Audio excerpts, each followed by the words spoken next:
Bonjour à toutes et à tous. Bienvenue dans ce dernier épisode de notre feuilleton de l'été sur l'évolution de la relation client de 2025 à 2030. J'espère que vous avez passé un bon moment au fur et à mesure de nos rendez-vous du lundi. Et aujourd'hui, nous allons aborder le réglementaire. Le métier de la relation client est basé sur une organisation très hiérarchisée. Responsable de site, responsable de service, des responsables d'équipe, également des superviseurs, des responsables qualité, les agents et les téléconseillers. Les enjeux sociétaux sont également importants, avec une demande très forte de flexibilité dans le travail pour les collaborateurs, face à une demande d'amplitude horaire pour les clients et pour les marques de plus en plus large. Et puis, bien sûr, l'impact du télétravail avec une volonté de pouvoir travailler à domicile. Et puis enfin, une rémunération qui est basée sur les cadences. Donc ça, c'est un point aussi aujourd'hui très ancré dans notre métier. La relation avec les collaborateurs va continuer à changer.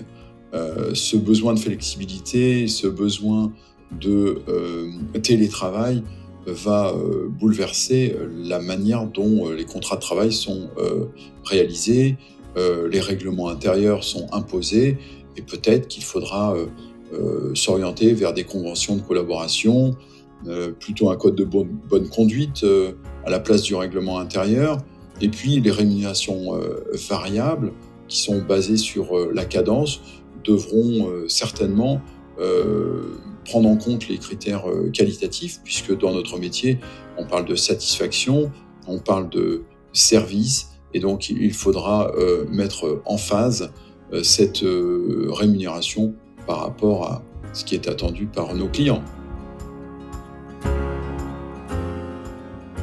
L'équation risque d'être un petit peu plus compliquée, c'est-à-dire qu'il faudra apporter à nos collaborateurs énormément de proximité, mais avec des moyens qui seront et des environnements qui sont de plus en plus distants.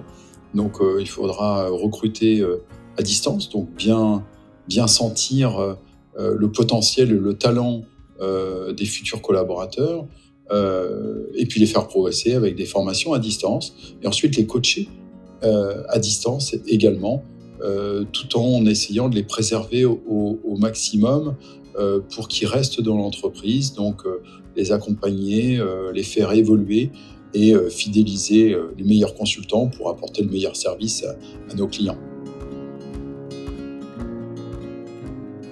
Pour se projeter, on pourrait imaginer des évaluations sur des critères qualitatifs, comme je le disais précédemment. Imaginons des likes ou des étoiles à chaque fin d'interaction qui permettraient de tout de suite et assez rapidement d'avoir le niveau de satisfaction du travail du collaborateur, l'accès à des plateformes de e-learning pour faciliter la formation, faire des formations plus spécifiques en fonction des attentes de chaque collaborateur.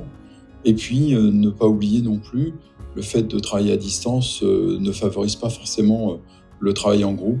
Eh bien, essayer d'implémenter nativement dans les plateformes cette possibilité de travailler en groupe naturellement